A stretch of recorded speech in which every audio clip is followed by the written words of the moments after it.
Salut, bienvenue dans cette nouvelle vidéo de Bonjour mon cycle. Je suis Carole Valisso-Lalao et dans cette vidéo, je vais répondre à une question qui m'a été posée par l'une d'entre vous. Pour une jeune femme, comment vivre au mieux la transition quand tu arrêtes la pilule qui stoppe totalement les menstruations, pour revivre tes cycles normaux? Peut-il y avoir des inconforts pendant quelques semaines? Alors très bonne question. Effectivement, quand tu prends la pilule ou toute contraception hormonale en fait, il y a des hormones artificielles qui vont entrer en jeu, ce qui va créer un déséquilibre hormonal. Du coup, l'arrêt de la pilule, ça va demander beaucoup de ressources à ton corps et à ton système hormonal. Ça va prendre un petit peu de temps pour ton corps de revenir à la normale, entre guillemets. Ça peut prendre plusieurs semaines, plusieurs mois. Ça va dépendre du type de pilule que tu utilises, mais aussi du nombre d'années de prise, de ton mode de vie, de ta santé globale, de chaque personne et aussi de la phase que tu traverses en ce moment. Tu parlais du type de pilule que tu prends en continu.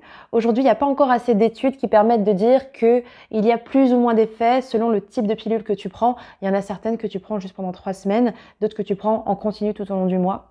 Pour l'instant, on ne sait pas du tout s'il y a un impact. Alors oui, forcément, qui dit dérèglement hormonal peut mener à des inconforts ou des désagréments. Je vais te faire une liste qui ne sera pas exhaustive, mais ça ne veut pas dire non plus que tu les auras toutes. Tu vas avoir des désagréments qui peuvent être d'ordre physique et émotionnel. Parmi eux, tu peux avoir un retard de règles ou une absence de règles pendant plusieurs semaines, des règles qui sont plus douloureuses ou plus abondantes que ce que tu connaissais sous pilule, des tensions dans les seins ou une sensibilité au niveau de la poitrine, des changements d'humeur, une irritabilité. Tu peux revoir le retour de ton SPM, tu sais, le fameux syndrome prémenstruel qui arrive après l'ovulation et avant les règles. Certaines personnes peuvent voir de l'acné qui apparaît sur leur visage ou sur leur dos. Tu peux également noter le retour de ta libido. C'est pas forcément le cas de tout le monde, mais ça peut arriver et ça fait partie des effets secondaires qui sont plutôt agréables.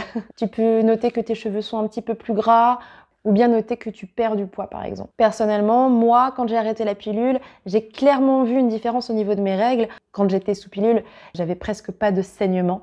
Là, mes règles sont devenues beaucoup plus abondantes et elles ont duré plus longtemps sur la semaine. J'ai aussi noté une sensibilité dans la poitrine au moment de l'ovulation avec un petit pic au niveau du bas-ventre, une sorte de petite douleur aiguë mais qui durait pas très longtemps. J'ai découvert pour la première fois de ma vie, je crois, le vrai syndrome prémenstruel au bout de 8 ou 9 mois après l'arrêt de la pilule.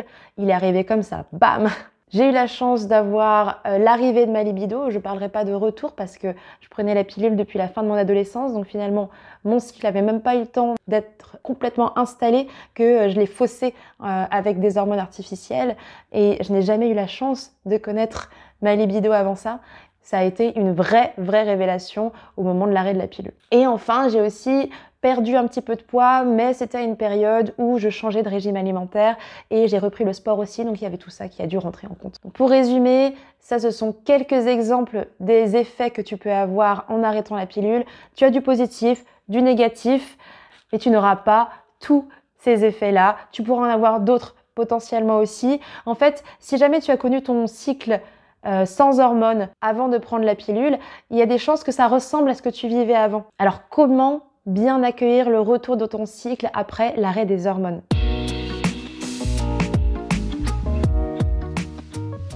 Tu vas avoir plusieurs façons de bien l'accueillir. La première chose, ça va concerner l'alimentation. Le fait d'avoir une hygiène alimentaire qui soit saine et équilibrée, ça va énormément t'aider tout au long de ton cycle. Alors, je dis pas de manger super sain tout le temps. Pour être honnête, j'y arrive pas moi-même ou c'est même pas spécialement un objectif. Mais je me rends bien compte que les jours où je mange beaucoup plus gras ou beaucoup plus en quantité, plusieurs jours de suite, où je bois de l'alcool, où je mange des produits qui sont transformés, je me rends compte que mon SPM est beaucoup plus intense. J'ai beaucoup plus de mal à le vivre et c'est des émotions qui sont encore plus extrême, je trouve. Tu as aussi la partie complément ou les astuces qui sont autour de la naturopathie qui peuvent t'aider.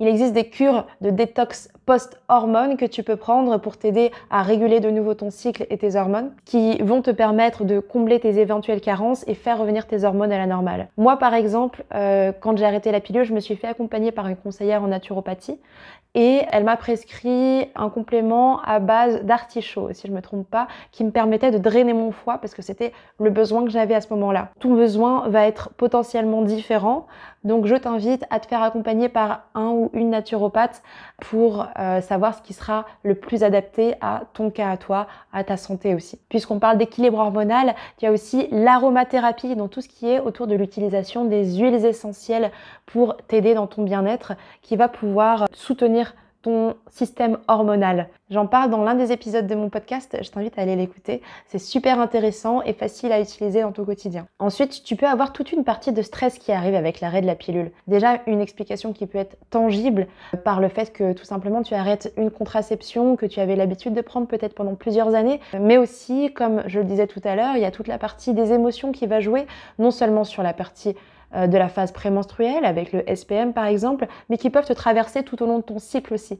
Personnellement, en arrêtant la pilule, j'ai comme découvert une toute nouvelle facette de moi. C'est comme si je découvrais ma vraie personnalité à l'intérieur de moi que je n'avais jamais connue en tant qu'adulte. Et du coup, ça peut être un petit peu déstabilisant et être source de stress aussi. Et donc, pour pouvoir accompagner cette transition-là et ce potentiel stress qui va arriver, une des techniques, ça va être de faire de l'exercice physique. Alors, je dis pas d'aller à la gym ou d'aller courir tous les jours. L'idée, c'est de faire une activité qui te procure du plaisir, qui te fait du bien et qui te permet d'évacuer ce stress. Quand j'ai arrêté la pilule, moi, j'ai découvert pleinement l'activité du yoga que j'ai pu pratiquer de façon régulière et au fil des semaines, c'est devenu une activité ressource, mon moment à moi, un petit moment de bien-être et qui m'a fait vraiment du bien, que ce soit pendant la phase prémenstruelle où j'avais besoin de me recentrer, d'être au plus proche de moi ou au moment de la phase menstruelle, la phase des règles où j'avais au contraire besoin de plus de repos. J'ai pu adapter mon activité à ce moment-là. Donc je t'invite à tester et à trouver l'activité qui te fera du bien, que ce soit marcher dans la forêt, te dépenser, faire de la boxe, ce que tu veux, tant que ça te permet d'évacuer et que ça te fait du bien en fait. Pour évacuer le stress ou en tout cas l'accompagner, tu as aussi la sophrologie qui est une activité, en tout cas une pratique que j'ai découverte très récemment et dans laquelle je parle aussi dans un des épisodes de mon podcast que tu peux écouter juste ici. En quelques mots, la sophrologie, c'est des exercices de respiration, de visualisation qui combinent un petit peu des techniques de yoga justement, de psychologie positive aussi et qui vont te permettre d'accompagner tes émotions, ton mental, ça lie le physique aussi. Et dans l'épisode de podcast dont je te parle, j'interviewe une sophrologue qui va te donner plein de petites astuces, des petits exercices qui sont super faciles à mettre en pratique dans ta vie de tous les jours. Tu n'as besoin de rien, aucun matériel, rien du tout. Tu peux le faire partout, chez toi, dans les transports, au travail. Franchement, ça vaut le coup, je t'invite à l'écouter. Et enfin, mon dernier conseil pour pouvoir bien accompagner le retour de ton cycle, ça va tout simplement être l'observation de ton cycle naturel, de tes émotions, de ton ressenti sur le corps, sur ton mental. Au fur et à mesure des semaines après l'arrêt de ta pilule, tu vas découvrir que tu passes par différents états, différentes humeurs, différentes énergies tout au long de ton cycle menstruel. Tu vas avoir certains moments avec plus de motivation, d'autres où tu vas plutôt avoir envie de ralentir, de te recentrer sur toi-même et tu vas te rendre compte, si ça t'intéresse, qu'il y a une vraie force dans le fait d'apprendre à reconnaître dans quelle phase tu te situes. Donc apprendre à reconnaître dans quelle phase de ton cycle tu te situes, ça va te permettre de déceler d'éventuels dérèglements hormonaux ou d'éventuels déséquilibres que tu pourrais avoir. Par exemple, si tu es en projet bébé, la phase prémenstruelle, donc la phase lutéale, va avoir toute son importance et tu vas pouvoir te rendre compte si elle est trop courte par exemple pour permettre la nidation d'un embryon et ça va te permettre de faire les ajustements nécessaires à temps. Et surtout, ça va te permettre de te préparer à vivre chacune de ces phases-là, à mieux les anticiper et donc à bien les accompagner et à les vivre le mieux possible. Je te parlais du SPM tout à l'heure.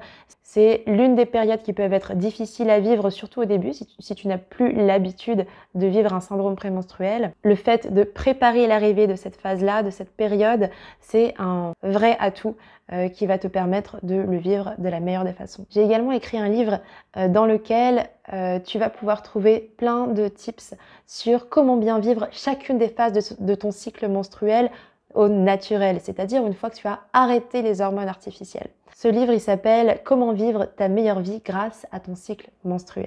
Tout est dit dans le titre en fait. On va reprendre chacune des phases de ton cycle. Je te parlais des 4 périodes par lesquelles tu vas passer et on va voir ensemble les différentes énergies qui vont te traverser à ce moment-là, les différentes humeurs, les différentes motivations aussi que tu vas avoir et je te donne plein de tips pour t'aider à t'organiser, à gérer ta vie, tes relations pour pouvoir faire de ton cycle vraiment une force dans ta vie de tous les jours. Pour recevoir ton livre gratuitement avec tous ces tips-là, tu vas simplement dans le lien en dessous de la vidéo pour le télécharger. Voilà, j'espère que cette vidéo a répondu à ta question et je te dis à demain pour la prochaine vidéo. Salut!